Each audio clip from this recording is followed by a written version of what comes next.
어제 경기에서 토트넘이 공격적인 측면에 정말 문제가 많았고 특히나 콘테 감독의 유연하지 못한 공격 전술이 많은 비판을 받을 수밖에 없는데 실제로 기록을 보면 어제 경기에서 후반전에 토트넘이 유효 슈팅을 단 한 번도 기록하지 못했습니다.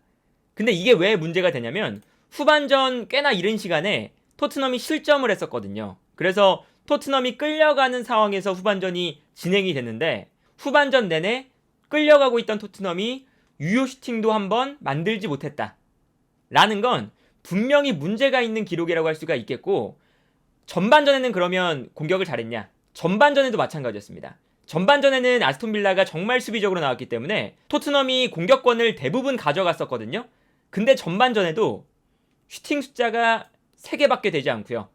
이 슈팅 숫자가 아스톤 빌라와 동일합니다. 그리고 유효 슈팅이 2개가 있었지만 이 2번의 유효 슈팅 중에 한 번이 손흥민 선수의 이 정면으로 갔던 프리킥, 그게 이제 포함이 되어 있는 기록이거든요. 그러니까 어제 토트넘은 전반전에는 공격을 주도했지만 제대로 된 공격 찬스를 만들지 못하면서 위협적인 슈팅을 만들지 못했고, 후반전에는 자신들이 끌려가고 있는 상황에서도 좋은 찬스를 만들지 못하면서 무기력하게 패배했다. 이렇게 무기력한 공격 전술의 원인 중 하나는 역시나 페리시치와 손흥민, 이 두 선수의 동선이 계속 겹치면서 페리시치는 페리시치대로, 손흥민은 손흥민대로 이 두 선수가 서로 불편함을 겪고 있어요. 그런데 어제 경기에서는 이게 더 심각했던 게 어제 토트넘이 왼쪽에는 페리시치와 손흥민, 중앙에 케인이 있었지만 오른쪽 측면에 쿨루셉스키가 갑작스럽게 부상으로 빠지면서 브라이언 힐이 나왔거든요. 그렇기 때문에 결과적으로 토트넘의 공격 라인이 오른쪽에서는 브라이언 힐과 도어티, 왼쪽에서는 손흥민과 페리시치였어요. 근데 당연히 이 브라이언 힐이 경기에 많이 나오지도 못했을 뿐더러 아무래도 백업 자원이다 보니까 오른쪽에서의 공격적인 영향력이 매우 떨어지는 경기였습니다. 이제 그렇다면 토트넘이 왼쪽 라인만 믿고 가야 되는데 왼쪽에서 페리시치와 손흥민이 호흡이 안 맞으니까 왼쪽에서도 별다른 공격 찬스를 만들지 못했다는 것이 어제 답답한 공격의 가장 큰 원인이었어요. 이게 토트넘의 아스톤 빌라전 패스맵인데 손흥민과 페리시치의 위치를 보면요, 두 선수가 겹쳐 있는 것을 볼 수가 있습니다. 물론 이제 이 패스맵은 어느 정도 우리가 잘 생각을 해봐야 되는 게, 저 자료가 선수가 뛰는 시간 동안 평균적인 위치를 기록한 자료라서 페리시치가 처음에는 왼쪽에서 뛰었고 후반전에서는 오른쪽에서 뛰었기 때문에 이게 어느 정도 상쇄가 되면서 약간 중앙 지역에 형성되어 있는 이제 그런 이유도 있긴 해요. 그런데 그런 이유를 생각하고 본다고 하더라도 이렇게 두 선수가 좁은 공간에서 겹쳐서 있다는 것이 토트넘에게는 그렇게 좋지 않다고 볼 수가 있겠죠. 그래서 실제로 어제 경기 장면을 보면요, 이런 장면이 계속해서 나타납니다. 손흥민이 볼을 잡았을 때 페리시치가 올라오고 있거든요. 근데 여기서 두 선수의 생각이 이미 달라요.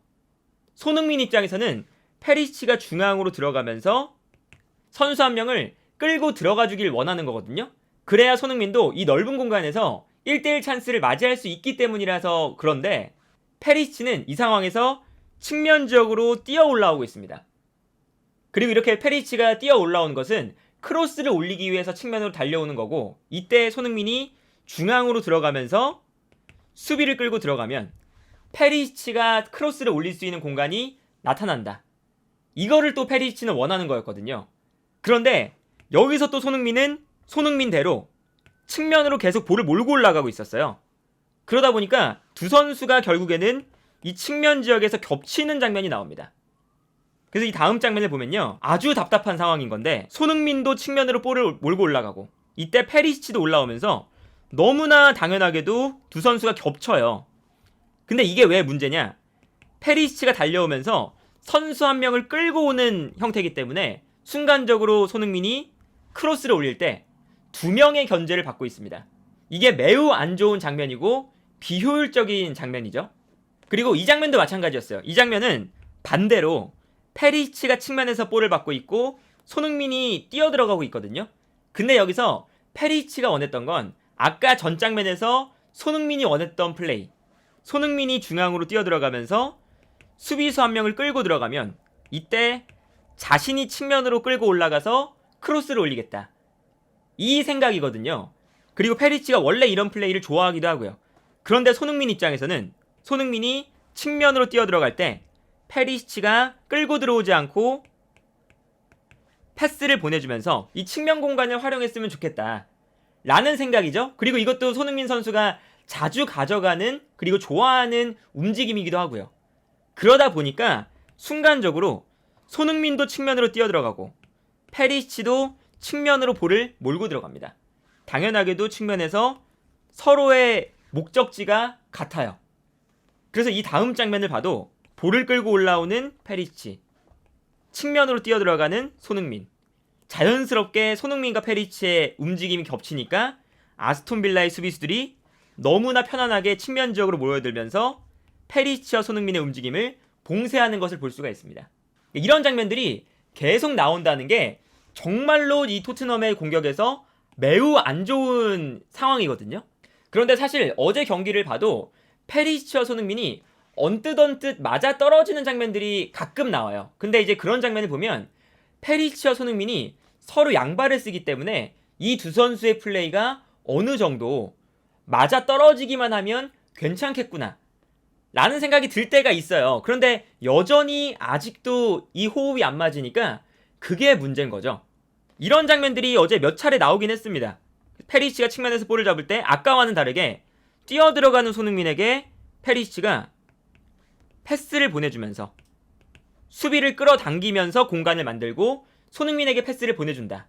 이런 장면이 어제 몇 차례 나왔었습니다. 뛰어들어가는 손흥민에게 페리시치가 일단은 수비를 한 명 끌어당기고 패스를 보내주니까 아스톤빌라의 측면 공간을 손흥민이 달려가면서 무너뜨리는 것을 볼 수가 있었죠. 다른 장면에서도 페리시치가 다시 볼을 잡을 때 수비가 끌려 나오면 뛰어들어가는 손흥민에게 패스를 보내준다.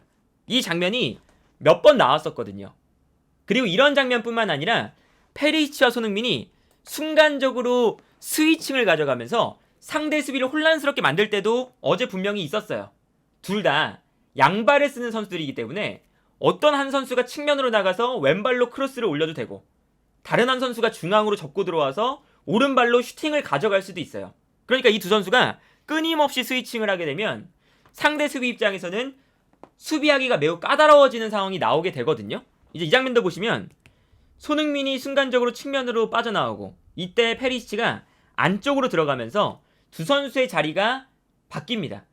그런데 이렇게 두 선수의 자리가 바뀌자마자 아스톤빌라의 수비가 혼란을 겪으면서 순간적으로 안쪽으로 침투해 들어가는 페리시치의 움직임을 놓쳐요. 그리고 여기서 랑글레의 패스가 들어가면서 페리시치가 결정적인 찬스를 잡게 되는 것을 볼 수가 있었죠. 그러니까 이 장면이 왜 나왔냐면 왜 이 패스가 손흥민에게는 안 들어오냐 라고 생각할 수도 있지만 이 패스가 나오게 된 건 손흥민과 페리시치가 스위칭을 가져가면서 상대 수비를 혼란스럽게 만들었기 때문에 나왔던 장면이었습니다. 그리고 이 장면도 보세요. 계속 비슷한 장면이 나와요. 이 장면도 손흥민이 순간적으로 수비를 끌고 내려왔을 때 이때 페리시치가 측면에 있다가 안쪽으로 치고 들어가거든요. 그리고 이때 뒤에 있던 랑글레가 또다시 뛰어들어가는 페리시치에게 패스를 보내줍니다. 이 동작이 나오면서 이 다음 장면 보시면 뛰어들어가는 페리시치에게 정확한 패스가 또 들어가면서 또 결정적인 찬스가 만들어질 뻔한 장면이에요. 이 장면에서도 뒤에 손흥민 선수가 있는 것을 볼 수가 있잖아요. 이렇기 때문에 손흥민과 페리시치는 어쨌든 양발을 사용하는 아주 유니크한 공격 자원이 한쪽 측면에 두 선수가 있는 거거든요. 이제 그렇기 때문에 콘테 감독이 이 동선을 잘만 짜주면 사실은 충분히 좋은 공격, 파괴력 있는 측면 공격이 가능할 것 같은데 지금 벌써 시즌이 중반으로 향해 가는 시점에서 아직까지도 페리시치와 손흥민, 심지어 클래스가 나쁜 선수들도 아니고 정말 좋은 능력을 가진 두 선수, 그리고 한 선수는 베테랑, 한 선수는 전성기에 올라가 있는 이 두 선수가 여전히 호흡이 안 맞는다는 것은 분명히 전술적인 문제도 존재를 한다. 그래서 사실은 이것이 페리시치는 페리시치대로 장점이 안 나오고 손흥민은 손흥민대로 장점이 안 나오는 최악의 결과가 만들어지고 있는 거예요. 그런데 오늘 경기가 끝나고 콘테 감독이 이런 인터뷰를 했었죠. 우리 팀에는 현재 창의적인 플레이어가 부족하다. 그렇기 때문에 우리가 전반전에 상대의 수비 라인에서 공간을 찾기가 매우 어려웠다 라는 이야기를 지금 콘테 감독이 경기 끝나고 하고 있거든요. 이제 이게 사실은 약간의 변명이라고 생각이 들 수밖에 없는 게, 어쨌든 콘테 감독이 창의적인 미드필더를 데려오지 않고 페리시치를 데려와서 측면 공격에 힘을 쏟는 전술을 만들었었고, 그래서 이번 시즌에는 페리시치가 왔으면 페리시치와 손흥민 이 두 선수를 활용해서 측면 공격을 극대화시키는 게 콘테 감독의 미션이었습니다. 근데 이 미션을 아직까지도 콘테 감독이 해결하지 못하고 있다.